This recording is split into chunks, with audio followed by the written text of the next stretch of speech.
you want to test your philosophy before you release your book. You want to ask the experts. And so that's why I reached out to a gentleman today who's got more than 35 years in of educating athletes, mainly young athletes, and that's very helpful to me.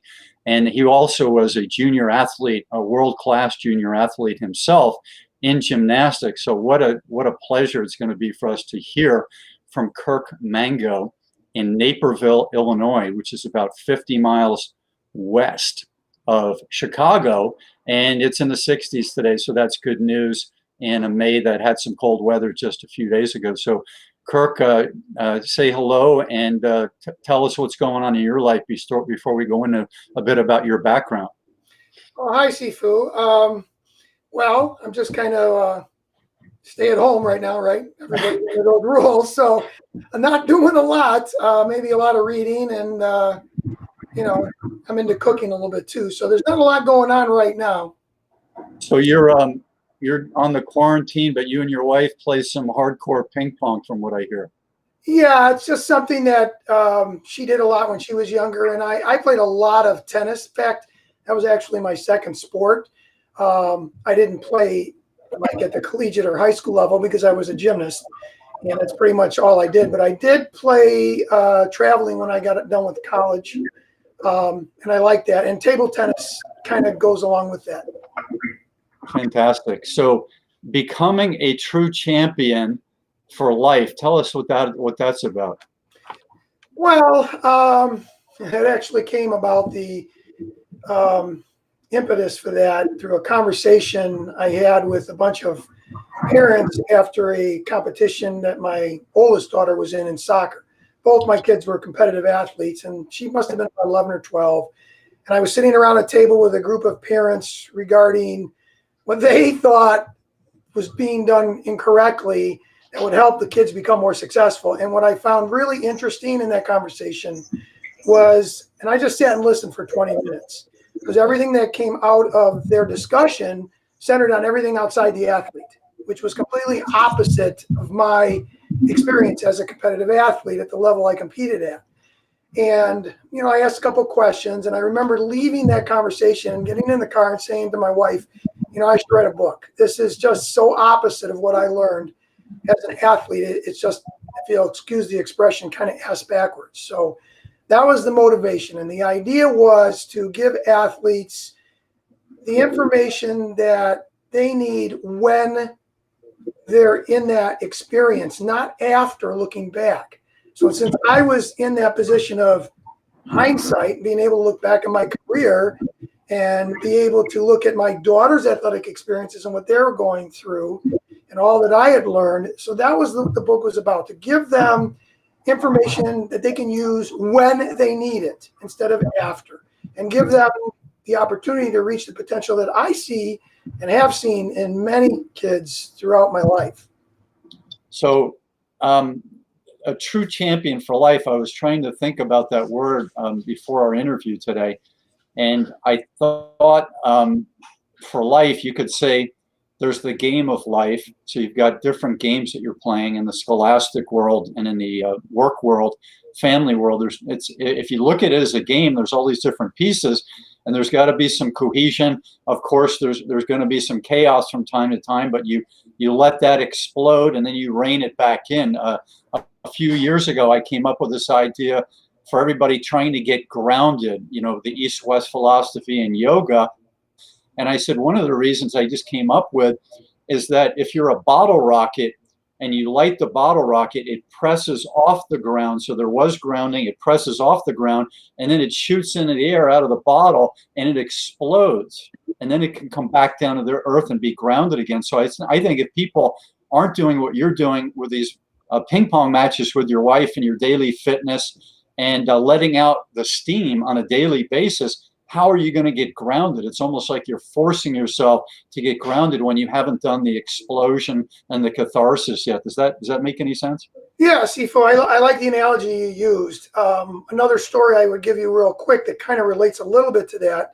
I remember having a pretty confrontational, maybe a little confrontational conversation with a club coach in gymnastics where I taught outside the school. And it's centered on the idea. We didn't use the word grounding, but I used the terminology. Well, I asked him, why does he coach? And his comment to me was, well, I coach gymnastics for everybody to be a good or great gymnast. I want to have great gymnasts. And I said, well, what about life, right? Which is what you're talking about. And he said, well, my hope is that they learn stuff about life. And I said, well, I kind of look at it from a different perspective. My perspective is I use gymnastics, or any sport really, as a tool to teach kids about life. So that kind of connects with the grounding you're talking about. So it didn't matter really what I coached, even though I was head coach of gymnastics, I coached volleyball. To me, that was a tool to teach kids about success and in life. And so we actually never saw eye to eye on that. I mean, that's his view. That was my view, and that's okay. Were you co-coaching? I was actually, when I was a head coach in high school, and I started to get my kids a little bit more committed to goals and things they really wanted to achieve and get them the idea of how that happens. I encourage them to spend some time outside of the 3 months of the season to get better. You know, what it depended on what they wanted. Well, what do you want? Well, I want to be a state level gymnast. I want to be a state level gymnastics team. Okay, if this is what you want, this is the path you go. And I work there coaching my athletes in the summer. So I coach them kind of there. They had the facilities are unmatched. You can't get a high school gym with the facilities that they have at a club. You just can't. So that's kind of how that relationship came about. Got it. So, this winning game of life, I came up with a couple of points, and feel free to add on any after you hear my short list. Do no harm. And so that's your body. That's the league that you're in, the honoring the sport and its heritage, doing no harm to yourself, etc. Do your best. Be honest. And I think those three things, as you're developing youth, you start to understand what that is. You may start out stepping on insects, but eventually you're going to realize that's not the way to roll. And some people may at age 4 say, hey, that's not a good thing. So you got do no harm, do your best, be honest, be kind, generate smiles, which I think a lot of the seriousness in athletics forgets from time to time with these rivalries and the self-improvement and the coach, maybe a little fear of the coach. And then how do we get there? Considering that question, how do we get there on a regular basis? So in the coaching of the youth athlete, and I'm 57 now, I still reach out to coaches all the time for life issues, for health issues, a chiropractor, physical therapist, massage therapist. They're my coaches for what they do. So we have this program, and I think you have to work on integrity. You have to work on self-improvement on a regular basis. And since I'm in the world of boyfriend, girlfriend, I know that if somebody is not working on self-improvement, or they don't tell me, hey, right now I can't do that because I'm in a crisis or I'm behind on something, but I'm ready to go at that self-improvement as soon as I mop this up. As long as they have that intention and that wish for self-improvement and work on it to the best of their ability, I know we've got a really good chance of having a great relationship. Your turn. Okay, well, I agree wholeheartedly with the three that you gave. It was do no harm. The second one was do your best. Do your best. And the third? Be honest. Okay, and then you talked about being kind, and there are other things that kind of play into that. And the reason I say that is because it kind of goes into my style of coaching, which had a lot to do with emphasizing character, which goes right into that whole piece that you talked about, all three of those, and actually everything you mentioned. The one thing that can be difficult at times for people to understand is that first one, do no harm. Because as you start to walk that level of excellence, depending on what level, when you're starting to talk about national caliber, Olympic caliber, professional caliber athletes, there tends to be a fine line of how hard to push that body to get to that point. In fact, there's a lot of discussion about that in the gymnastics world right now, is where do you draw the line where abuse occurs, physical abuse on your body, and everybody's different. What I can handle physically may be a little different than what my next door neighbor can handle physically. So it's a tough thing to walk when you start to go up that ladder. So that's where obviously 100%. You cannot do harm. It was a big thing with me, and it bothered me as a gymnastics coach sometimes to see coaches in that field having their athletes compete skills that I knew watching them compete them, they weren't ready to compete, to do well. So now the risk of injury goes up. And I was like, you know, to me, no gymnast in my gym ever threw something they could not consistently do safely in practice. You know, I want to do this big move for the state championship. Can you do it in practice? No. Yeah, Rick, can you do it, you know, under pressure in practice? You know, on a bad day, can you pull it off? That's right. So to me, you know, I would put things out there. Well, you've got to hit it 5 times in a row. You have to do this routine and then hit 5 times in a row. And what you mentioned right there was a big thing for me too, is you make practice harder actually than the competition, and the competition then becomes easy. Yeah. What I think we'll do the bio in part 2, because I think we're on a good roll here on the coaching.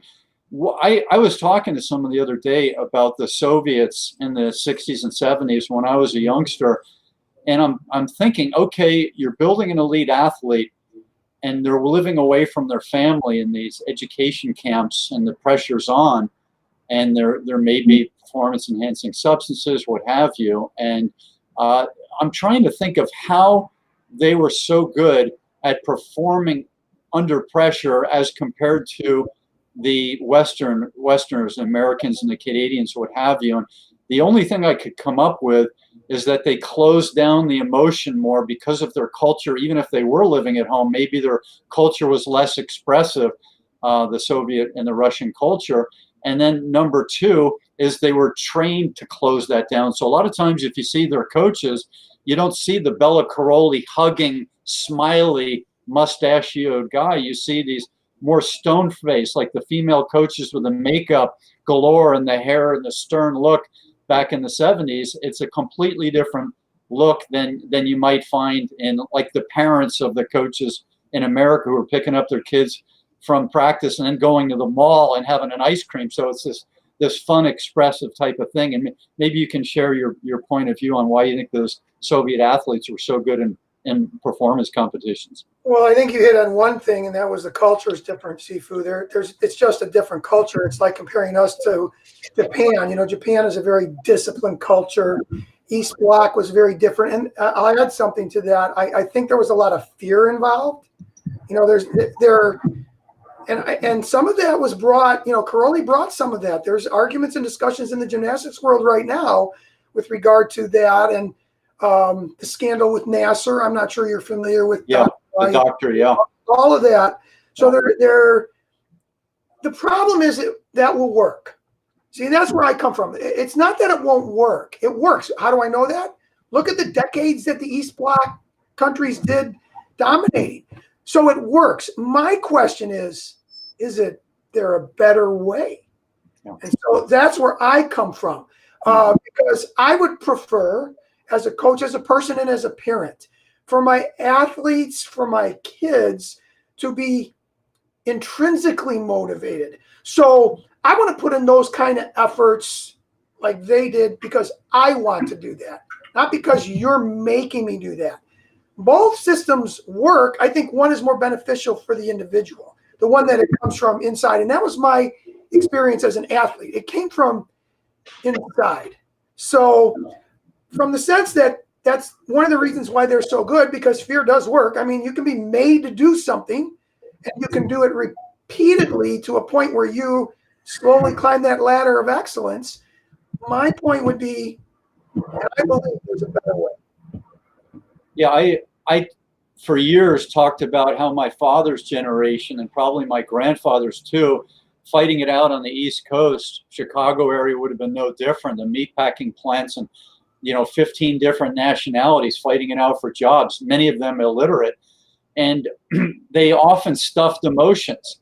So you have in the modern era this whole idea of letting out your emotions, catharsis, small group meetings, team building at work, etc. So you're supposed to let it out. But I think the survival mechanism of my dad's generation, it actually worked. As horrible as that sounds on a psychological therapeutic level, his generation that stuffed emotions were so productive and so ingrained on work and family and going to church perhaps on the weekend that they got a lot done, and they didn't get divorced and they didn't get over emotional where they had to do all of this touchy-feely stuff. all the time, which I think it's good to do some of the time, but maybe not as much as to be a drama infused like we see so much today with our young people, and even the school district where you worked. It'd be fun to know what the difference in drama was between the 1920s through 50s, 50s through 70s, and then the free expression of the 70s and beyond. It'd be fun to see what that was. I think you bring some very interesting points to the discussion. For some reason, we live in a society of extremes. You know, what and the pendulum. And I say this a lot to people. You know, there's got to be a balance somewhere in the middle. I mean, there are things from past generations that we should try to copy and emulate. They were good. They did some good things. There are some things from currently that are also very good.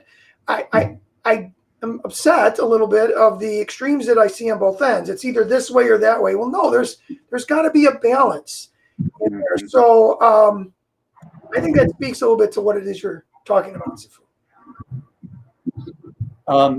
PCES. Do you want to speak a bit about that and what that means and where you learned about that?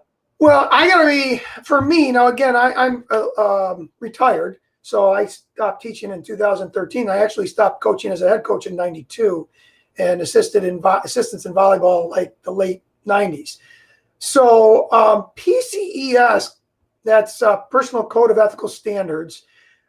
For me, it's not something I ever really used because it was automatically part of my coaching.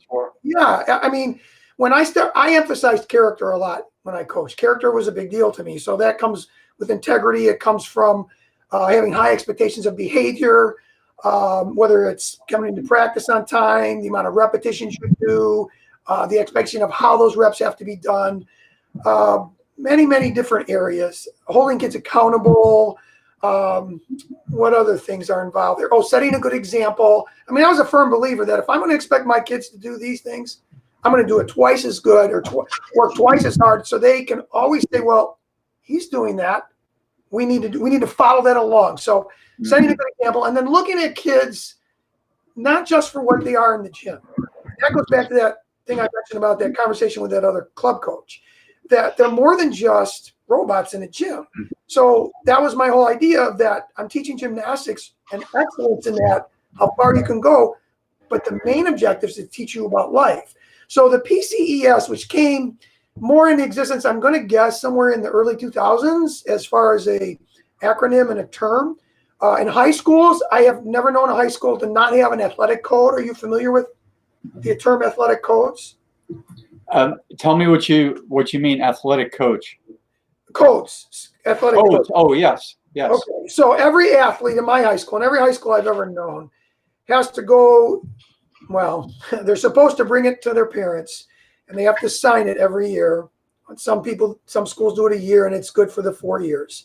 And in that, that's your your Personal Code of Ethical Standard, because it talks about drinking and drugs and refraining from that. It talks about sportsmanship, which is another big piece. It talks about attitude and grades. I mean, the whole gamut. And every athlete is to sign that, and their parents are to sign that. Now, over time, what my experience is with athletes is that was just something they took, signed, and then brought back to school so they could compete. My kids, they brought theirs home. We sat at a dinner table. We both read it. And my explanation to them was very simple. Look, you don't have to be an athlete. You don't have, this is a choice you make. When you make that choice, my signature and your signature means that you're abiding by these rules. To not do so, to sign something, any contract, I don't care if it's for your house, for a mortgage, it doesn't matter. When you put your name on something, that should mean something to you. So it says something about your character. And the times that's going to be tested as a high school athlete are going to be numerous. So then you have to sit back and say to yourself, what does this mean to me? Now, it's going to be tough. Peer pressure is there. There's going to be kids that are going to want you to break these rules.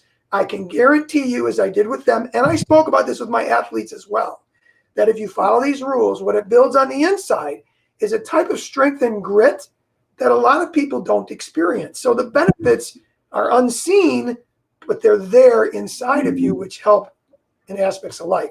So when you ask me about PCES, I look at it and say, well, to me, it's just part of how I coached and how I brought up my kids. Perfect. Yeah, somebody shared with me that people can live how they want to live. They can do what they want. And I said, that's completely an aberrant statement. If you look at the history of the hunter-gatherers, millions of years, they've got their routine. And if they do the routine and they master living amongst each other and living in the wild and finding food, water, shelter, and surviving against the antagonistic tribe, then they've mastered it. So there's a contract, in my opinion, when you were born on this planet that you have to sign. And it goes back to doing the right thing, doing no harm, etc. But the social contract, I think, rejects the idea that we can do whatever we want. So I think, having a PE coach when I was a kid who was a lot bigger and stronger and often sterner than my dad, very frequently, that's what a lot of the coaches were like, especially the football coaches. Mm-hmm. I thought that was a good thing for me to be around, because the sternness wasn't necessarily fear. There was fear involved, but it was more like, hey, this person means business, and I'm going to respect that. It was like drawing respect from me, the young kid who maybe wanted to test some limits. Well, I actually brought a lot of that into my classroom as well. I was known as a pretty strict teacher and pretty strict coach, but there was always that piece that I tried to connect from the idea, I'm doing this way because I care about you. Yeah. I care about what happens to you. This goes beyond my classroom in physical education or my health classroom or my coaching field. So that, I think, is an important piece to all that you just talked about. Yeah, fantastic. So your book, Becoming a True Champion, I added "for life" on the end of it for the interview's sake, because we're talking about a long period of time. Is that available on the internet? And tell the viewers how they can get a copy. Well, Becoming a True Champion is actually available at any bookseller. I had the choice of self-publishing or a more difficult path, which was traditional publishing, which is, I learned so much going through that. I had no idea the difficulty of going that way. Mm-hmm. And based on what I was trying to do, I ended up taking that route with the added incentive that a friend of mine who was in the publishing industry told me that would be impossible because my platform wasn't big enough. So typically my nature is, oh, that's impossible. That's what I'm going to do, because to me, impossibility is a state of mind. So that getting back to your question, you can purchase it pretty much anywhere. If you go to a Barnes & Noble, a bookstore, and they don't have it, they'll order it for you. Mm-hmm. So whether it's Amazon, whether it's Roman and Littlefield, which is my publisher, or whether it's a bookseller anywhere, it can be purchased. Fantastic. So wind that down. I'm Sifu Slim with Kirk Mango, coach, Naperville, Illinois, retired, and still actively pursuing balance and daily physical activity and learning. So that's a nice thing. So we'll come back with part 2 in just a minute. Sifu Slim, theagingathlete.com. Please give us a thumbs up, like, and please subscribe to the channel and share a comment, a respectful comment if you care to do so. And we'll try to get back to you with an answer relevant to that. And we'll be back in just a moment.